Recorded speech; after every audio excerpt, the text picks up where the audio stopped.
Well, hello, this is Mike from Music City. Welcome to my latest installment of Ranking Records. Sorry, haven't been around for a while. I've taken a little bit of a break, but I'm back today with the only band that matters, The Clash, and we're going to do a quick ranking here of the six studio LPs by this great British band. Now, let me just start off by saying, I love The Clash, have tremendous amount of respect for them, always have and always will, but maybe not my most favorite musical genre. The earlier Clash stuff, it was pretty strong punk sounds, and I more go into the pop side of things, Americana side of things, but still have a great love and great respect for their catalog. But let's take a look now at the six studio records, and we'll put them in a ranking and talk a little bit about them. And as always, I love to hear what everybody thinks. I did consult with some of my Clash friends on this, and I think we're pretty close in the rankings, maybe a little bit different here and there. One of the persons that I did talk to was my son, and I just spent a week with him, and I think it's all we listened to in the car was the Clash. He's a big Clash fan, so I did okay in that regard. Now, one of the things I want to say is that I think I started to appreciate the Clash's music a little bit more when they started to open up their musical palette a little bit and became a little more diverse in their musical style. And I think they did some things really, really well. But without further ado, let's look at the rankings. Number 6 right at the bottom. I don't think there's going to be any disagreement amongst Clash fans that Cut the Crap, the final record that they put out in 1985, would be at the bottom. Now, you realize at this point, Strummer and Jones, the two lead singer-songwriters in The Clash, had gone their separate ways, and they picked up a new drummer, and this was Joe Strummer and Paul Simonon with two additional new guitar players and a new drummer. It just was not a very good album. I know I didn't really care for it when it came out. I gave it a listen yesterday and really just kind of found it flat. Nothing really jumped out at me. I did even see the band on this tour, and it was a disappointing show for more so than just the band. I saw them at the Aragon Ballroom in Chicago, which a lot of Chicago people I know referred to back then as the Brawl Room. And God, it was one of the most miserable concert experiences I ever had in my life. It was just crowded and claustrophobic, and I just didn't really enjoy the presence, let alone have much time to really focus on the music. Interesting enough, listening to this, we know that Strummer later went on and put together his own band called the Mescaleros and released a lot of solo work. And there is a song on here called "We Are the Clash." So what's the message there, Joe? You wanted to let us know that this still was the Clash, or you were the Clash? I don't know. Maybe just to poke a little bit of fun there. But Cut the Crap's at the bottom. Now, number 5, I know I'm going to get a lot of crap for this because I don't dislike this album.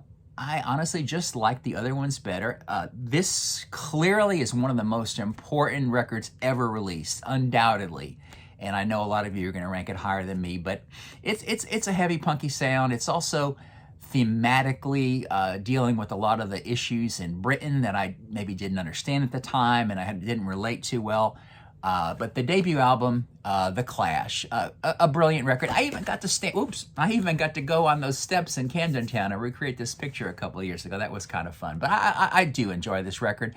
Just like I said, not most in tune with what my musical styles are.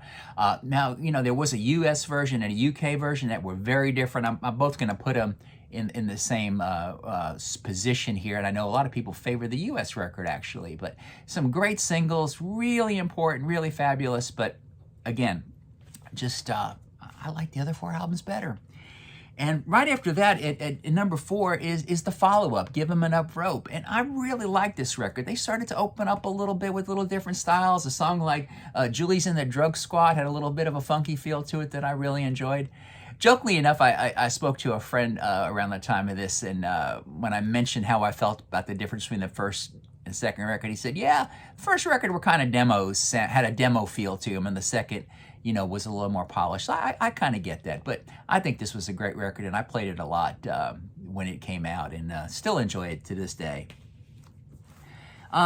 Number 3, and I am sure that a lot of Clash fans have some issues with this record, and I think it's because sometimes we just don't like when our bands become really popular. And with the release of Combat Rock, which was their 5th album, and I'm ranking it number 3 here, they were MTV stars. Maybe we heard Rock the Casbah one too many times, or Should I Stay or Should I Go? That doesn't mean they aren't great songs. And this was a great record. Sadly, I had a ticket for this tour and I missed it. I was really disappointed. I was going to go to the Austin show, which you see in that Rock the Casbah video.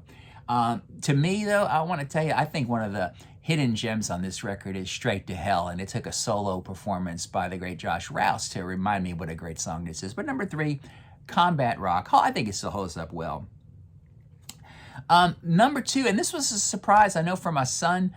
He said he was going to go listen to this record anymore, but I think this record is magnificent, and I think it is by far the greatest 3-record set ever put out, and that's Sandinista, which came out in 1980, was their 4th record.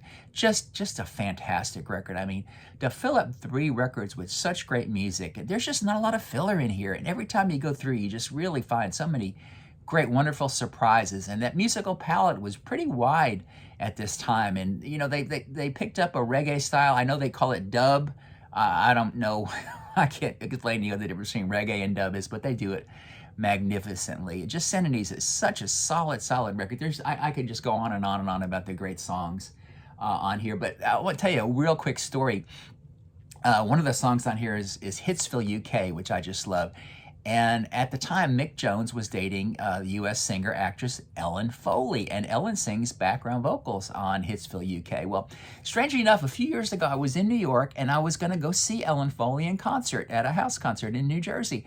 And that morning, I was in a Starbucks in Manhattan, and I heard Hitsville, UK playing on the PA. I mean, come on, give me the coincidence of that, coming some 30 years later after this record, and the day I was going to see Miss Foley. So that was pretty neat. But man, if you don't know Sandinista, just dive in and get into it. It's just fantastic.